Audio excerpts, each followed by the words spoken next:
Alrighty, so we're going to start recapping the 2022 Chicago Open. Overall, I did pretty good in this tournament. Ended up with 6 out of 9 and gaining some solid rating points. My performance rating in FIDE was something like 25-14. So yeah, we'll take a look at the games. I mean, ultimately, I actually don't feel like I played that amazing or like my best chess ever or anything like that. I do think I got lucky in some games, maybe a bit unlucky in other games. But yeah, overall, I just feel like, well, the result was a lot better. I guess I might have made fewer mistakes. But yeah, in general, I'm not really sure as of right now what went right here that, was missing in my previous event in St. Louis, where I didn't do that well. So no norm in the event. Unfortunately, you need a 2600 performance for the norm. So I was well short of that at like 25-15 or so. But still, really good tournament. And I mean, yeah, I mean, every tournament I play in is a norm tournament, and I usually don't get a norm. So it's kind of the typical case. But the point is to just play chess, improve. I mean, it's we're not expecting to become a grandmaster overnight. It just doesn't happen like that. Um, but yeah, so this was round one. I'm paired against national master Steven Adams, and I have his FIDE rating here, 2035, and yeah, a lot of U.S. players, their FIDE ratings are considerably lower. So it's important not to underestimate them. So in this game, I started with knight f3. Usually in the first round, I'm kind of mixing it up. So I like knight f3 because in general, I feel like people are really solid against e4, people are solid against d4. But once you start playing like knight f3 or c4, they just kind of they just kind of wing it. They don't have like as a solid repertoire, right? So with knight f3, I'm still playing for some kind of d4/c4 setup, but I'm just kind of playing around a little bit with the move order. Here black goes c5, so inviting Sicilian, which I definitely considered. But I decided just to stick to like, a little quiet development, b3, putting the bishop on b2, then I'll go c4, maybe g3, and yeah, we'll just take it one move at a time. So knight c6, bishop b2, knight f6, played c4, played e6. I think both sides have a bunch of options on every turn. It's just a matter of figuring out how we want to develop here. So here I chose to play e3. I think g3 was also possible, maybe a little bit even more ambitious here. But I start with e3, black pushes b6, and now I play g3. And this is something I often do when the opponent kind of commits to this fianchetto, is I set up my bishop as well on this diagonal. And my idea is to play for castles and push for d4. Now, this is definitely, I should pretty much always make this disclaimer. This is something like, you should be really careful about trying at home, like mixing g3 and e3. Generally, I would say is very, very risky in like 95-99% of cases. Here, I actually don't think it works out great, as we'll see. Sometimes you can do it in this opening, and again, the idea is to put the bishop on its best square, and then eventually this e3 pawn helps us fight for the center with d4. Especially just for example, if we just get some sample position like this, let's say bishop e7, castles, let's say white plays knight c3, black plays d5. Again, just for example, takes, white plays d4. This is a position where I would say white is already doing extremely well, because we're going to have a lot of pressure against this d5 pawn. We're going to be able to put a rook on the c file and put pressure here. Essentially, black is going to be having hanging pawns at some point, or black can take on d4 and get left with an isolated queen pawn. And in both cases, I think the structure is just very much favoring white. So that's kind of the thing that we're going for here, but of course, with the move order, it doesn't always work out. So black goes d5, I play bishop g2, bishop e7, and at this moment I decide to take with the pawn. And there's a very specific reason I chose to do it here. It's because when black is committed to bishop e7, the g7 pawn is hanging, and so it's making it a lot less favorable for black to take with the knight. In fact, I'm not even sure if they can, right? If we can just pick up that pawn, maybe sometimes black can hang the pawn, I'm not sure, but yeah, generally discourages this one. And encourages black to take with the pawn, which is what I would like to see, because then I can castle, push d4, and again, play against black's hanging pawns. And queen takes usually not going to be so great here. We have knight c3, we can castle, and then there's always going to be some kind of tempo on the queen. So yeah, I mean, the other option was to castle first for me, since black isn't ready to play d4 yet. And here after castles, for example, now I could play c takes d5. And this would be a different option, though here black would have the chance to take with the knight and then not necessarily get left with such a bad structure. I don't know, here white will still play d4, knight c3. I think there are still chances to fight for an advantage. White still has kind of the initiative of the first move. But yeah, I decided to take it this moment again to not let black take with the knight. But then he thinks for a bit and actually hits me with this move knight to b4. Which, yeah, like, it was totally a shock for me. I mean, this is round 1 of the tournament. It's pretty late, actually. It's like 7 p.m., 7:15. And then once he played knight b4 is when I, like, kind of, like, woke up, like, oh. Like, hold on. Like, what's going on here? Because all of a sudden, knight d3 check is a huge threat. Black has bishop a6 ideas.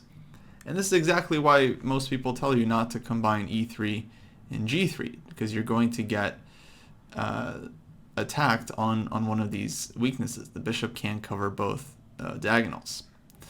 So yeah, at this point I started kicking myself for not just castling in this position, because then of course we would have avoided this mess altogether. But yeah, oops, what can you do? Sometimes you just you miss something, and okay, I don't know, kind of inexcusable on my end. This is actually a pretty thematic idea in this kind of position, in positions with reverse colors, like in the Sicilian, you know, white is often playing knight b5 and going after these squares. So yeah, at this point I started to kind of you know, settle down and try to focus, because I realized I could just be in trouble already. You know, I don't know, I have to figure this out. And the main move I wanted to play here was castles, just to get the king out of the center. And the idea here would be if bishop a6, then I would just take on e6, because I've already grabbed 2 pawns. If black wants the exchange, they can have it, but I'm going to be taking a 3rd pawn, and black's light squares are going to be completely destroyed.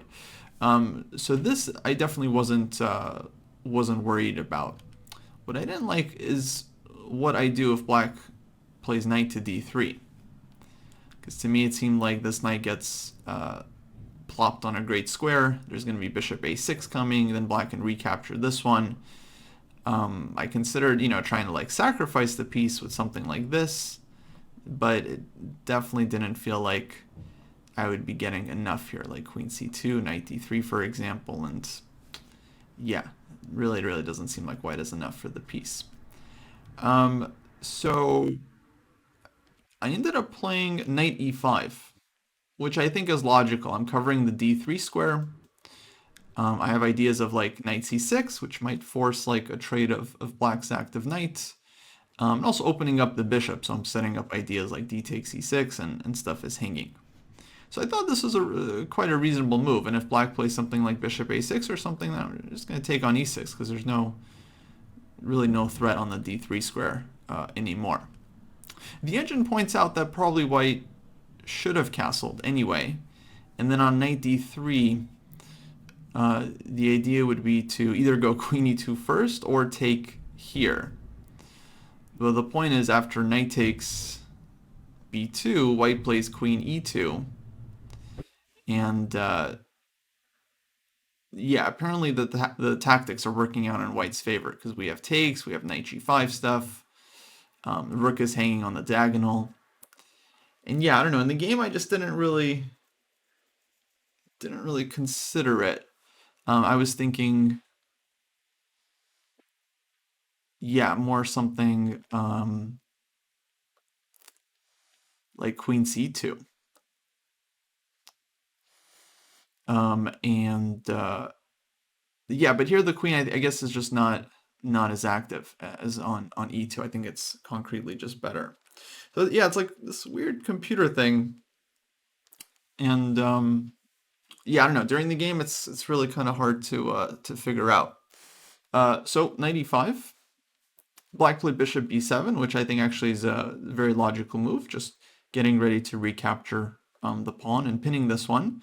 So I'm not really able to take on e6. And yeah, I think not sure exactly what was best here for white, but basically this move allows black to equalize pretty comfortably. Again, the main thing I wanted to do was castles. After bishop takes d5, I just saw like, okay, this position is going to be very, very comfortable for black. So I wanted to at least try to keep a little bit more tension in the position. So I started with knight to c3. And my idea here is that, okay, if black takes with the bishop, then I can at least get the bishop pair. So let's say black takes back with the knight. Then I would castle here and at least try to make it a little bit more difficult for black to figure it out from here. Now I was thinking maybe black takes on c3, I'll take with the pawn, takes on g2, king takes g2. This position I thought maybe I can still kind of fight for something, even though it's symmetrical, but I still felt like I was a little bit ahead in the position in terms of development. I can get a rook to the d file first, it seems, and maybe use the c6 square. My bishop, we can say is maybe a little bit better once white plays c4. So I was looking for some kind of small advantage here. Although black can do other things, black can just like castle here, for example, doesn't have to take on c3, and I think black is doing totally fine. I think it's just equal. So that's what I was kind of expecting at this point after knight c3. I actually should mention I also considered this move, which unfortunately didn't seem to work. So idea, of course, is if king takes f7, take with check. King moves somewhere, or takes the pawn, I'm not sure, but let's say like king f8, and then white would be able to take on b7. But this one was not working for me. So after knight takes f7, for example, black could first play this one.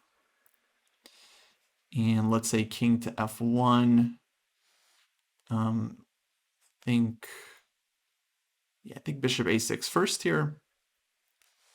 And if I take on d8, knight takes b2 with check. I'm losing the queen one way or the other. So let's say queen e2, takes, and black takes the knight here. And it looked like we were going to be ending up down a piece. I mean, the knight on b2 is a little bit trapped, but it's hard to win it in time because black is ready to take on d5 and push c4, or take with the knight here, for example. And yeah, seems like white was not quite in time here. I think the other issue was also just this one, knight takes b2. And then if I play, let's say, queen c2 here, for example, taking at this point, I think this was even the bigger issue. So knight takes f7, knight d3 check, I move the king, takes on b2, I play here, takes my knight, now I'm down 2 pieces, but I can take one back at least. So let's say takes and bishop takes b7, and then yeah, I could go like rook b8 here, and then knight d3, and then black gives up a piece, and yeah, really not clear if white has enough for it. A couple pawns, but not more than that. Or black could play knight d3, I think I was thinking as well. And then if I take this one, queen takes rook is hanging, knight on d3 is super strong, and yeah, it feels like black is possibly going to be doing extremely well. Like there's all kinds of knight jumps, queen f3, queen e4, like queen d5, super active. Yeah, maybe rook g1, queen e4, followed by queen f5.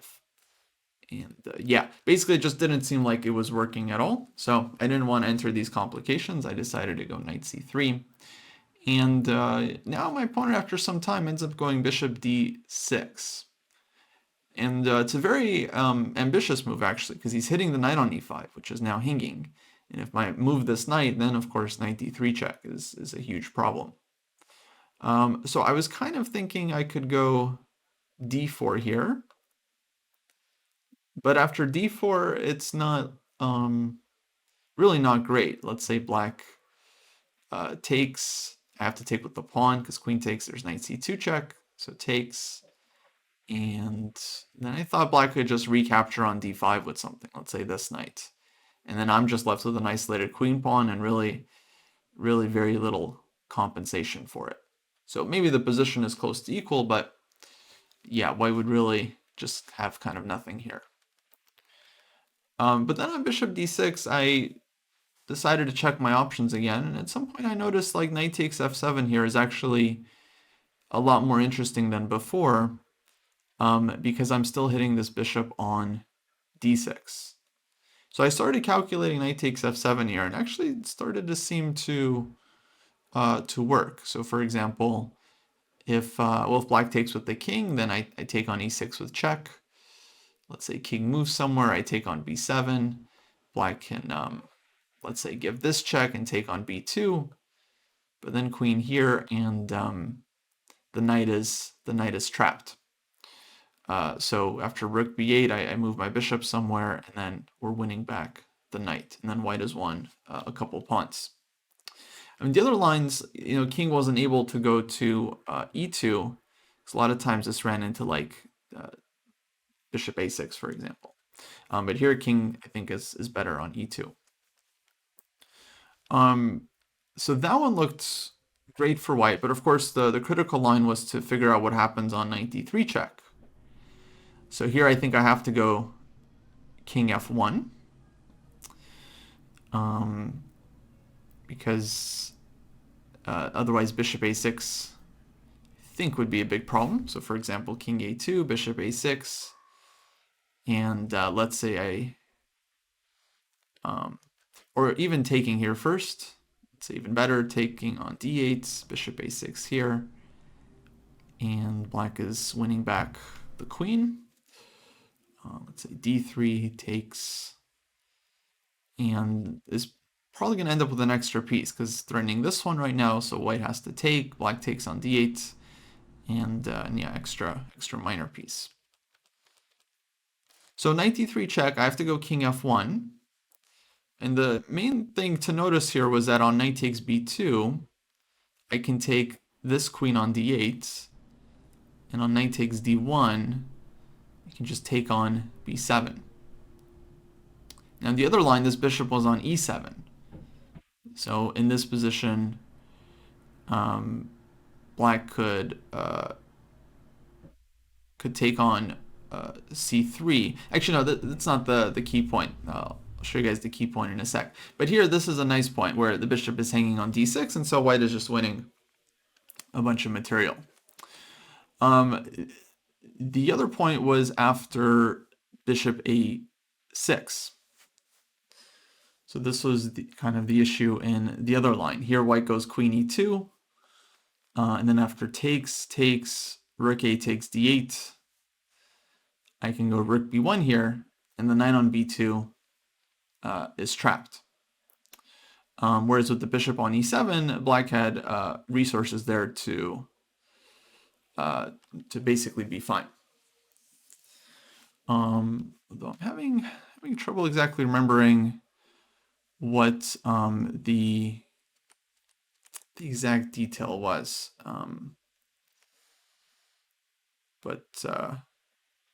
Oh yeah, but also my knight is developed out on c3. Yeah, so after this one in the previous position, after takes, knight d3 check, king f1, and let's say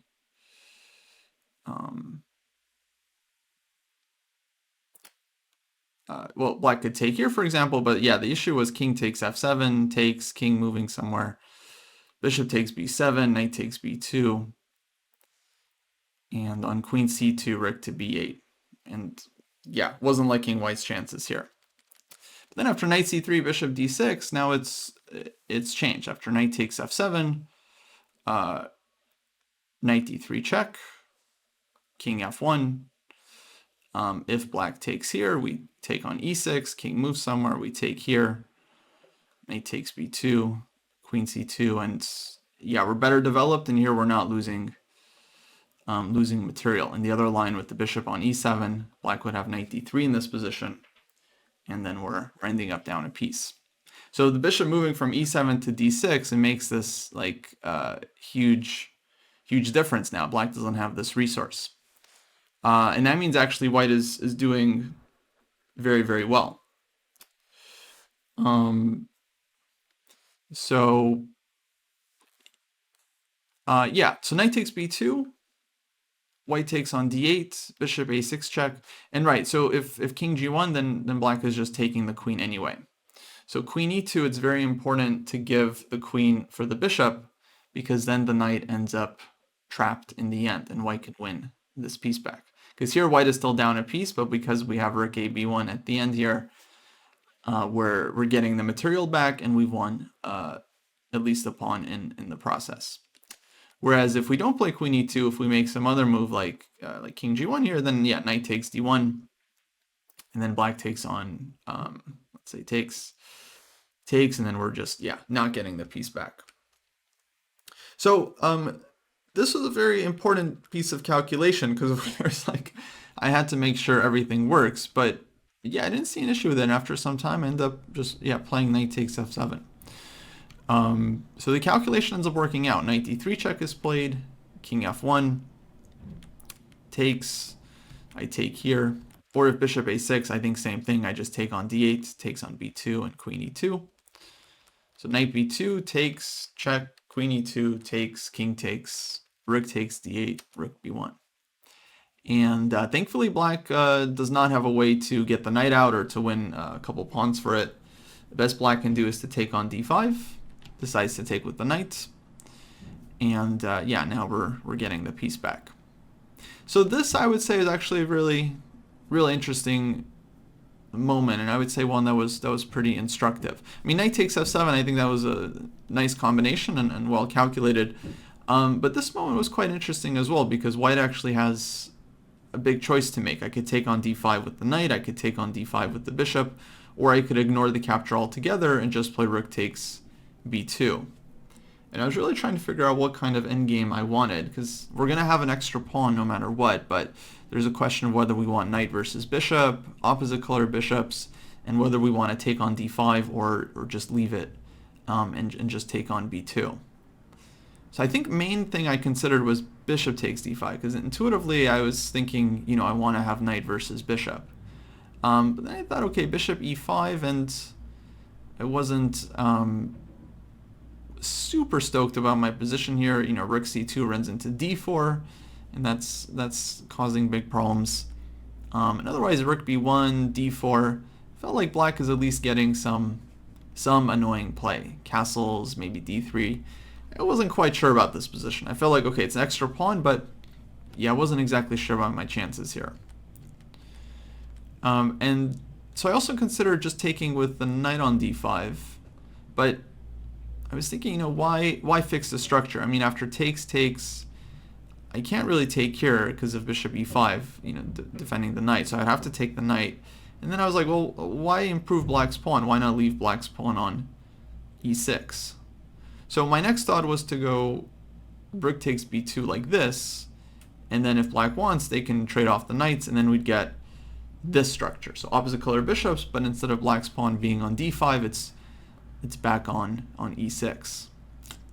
But then I thought about it a little bit more, and I realized that like this position actually might be a little bit harder to win compared to this position. So this one coming from white playing knight takes d5 first, and then rook takes b2. Because here, even though we fixed the structure, here white's pawns are actually a lot more mobile on the king side. And if black pushes d4 at some point, well, then I'm immediately getting a protected passer. Whereas in the other position with the pawn on e6, it's actually going to take time for white to create a passed pawn, and I'm, not likely to get a protected passer here.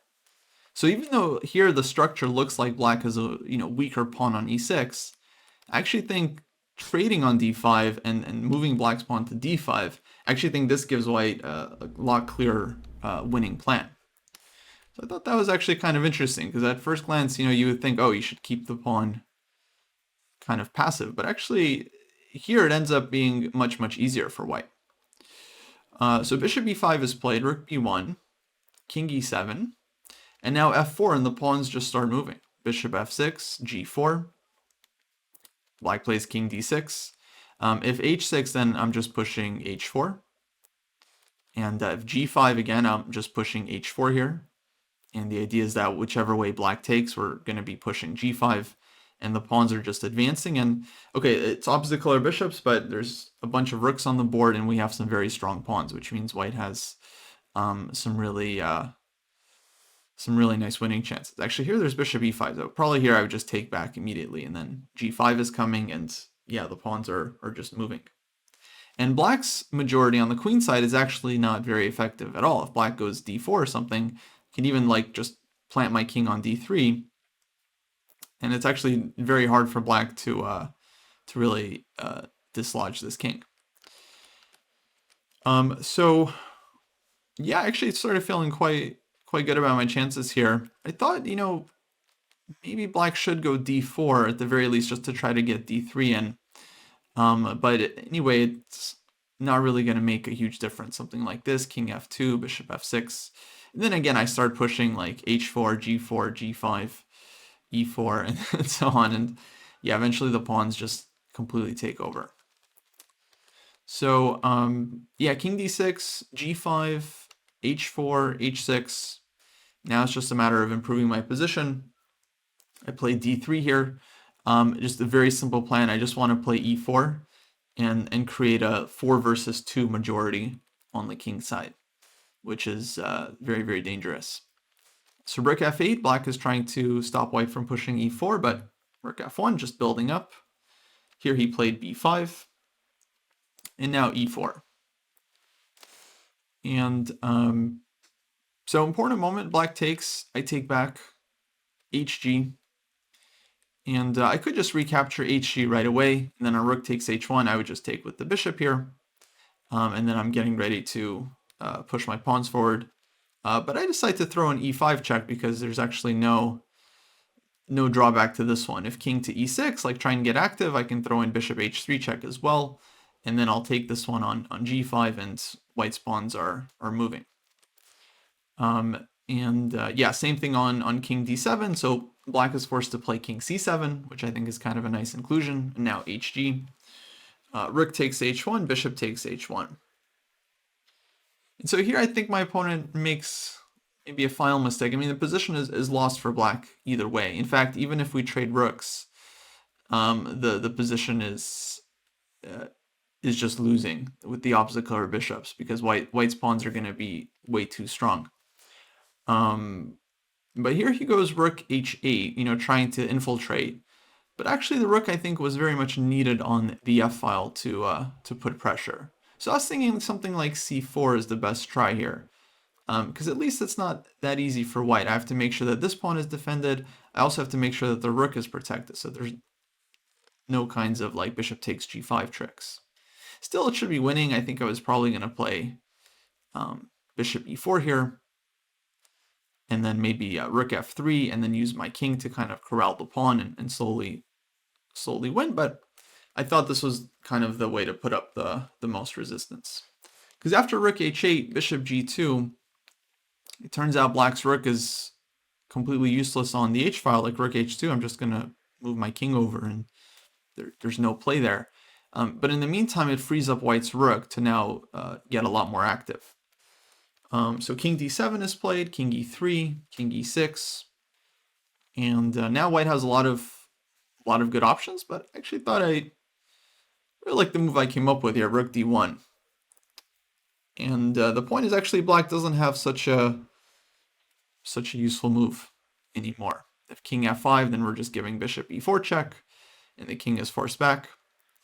And for rook d8, which looks kind of natural, then I would actually just gladly trade rooks and go for this endgame, which I think would be very easily winning. I think maybe starting with this makes sense, just to kind of force black to advance his pawns. Let's say a6, I'll go here, and then here. Let's say fix the pawns on light squares, and then let's say advance with the king. Bishop c4 is next. We'll bring the king in, we'll push f5, f6, get the king in this way. Basically, eventually black is going to have to give up the bishop for some of white's pawns, and then we're just going to have an extra piece. So it's really just, yeah, very, very straightforward. So yeah, not much for black to do. He pushes c4. I traded once. I gave this check. He goes king f5, bishop e4. King g4 is just running into rook g1, rook h1. So king e6. And I like kind of how I finished things off here. f5. I thought this was the most energetic. If king takes e5, rook d5 is mate. Just a nice little detail. So the king is forced back to f7. And now I think everything wins for white. G6, f6, e6. I decided to go with g6. I don't know, it's made sense so that the pawn doesn't hang. The king is forced to the back rank. And now rook d7. I feel like this was very clean. Just activating the rook, trying to get to the back rank.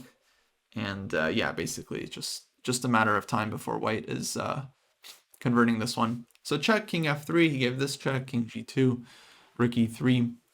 I would have played king g4 here, like in a blitz game, but with king g2, I kind of like, okay, this would be simple. Yeah, like rook e3, king f4, and then white can just win slowly. But I had some time, so I just calculated a forced win here. So king g2, rook e3, f6, and this was game over. So I just didn't want my bishop hanging with check. But now we're threatening mate on d8. And if black takes on f6, then we have g7, and white is just immediately breaking through and making a new queen. So that was it. Takes g7, and black resigned. And yeah, what can I say? I mean, the opening started off a little bit, uncertainly with this takes knight b4. This definitely threw me for a loop. So yeah, definitely could have gone a lot worse than it did. And it's black play bishop d6. Yeah, I was happy to spot this one. I thought this was a very nice combination where knight ends up trapped on b2. And then I really like my decision here to take on d5. Actually, strategically, I think this was one of the most important moments where white is left with just a very, very mobile majority on the king side. And yeah, the endgame was actually very, very smooth from here. Okay, so that was round one, Chicago Open. Not the smoothest game, but I was happy to win it. Move on to round two.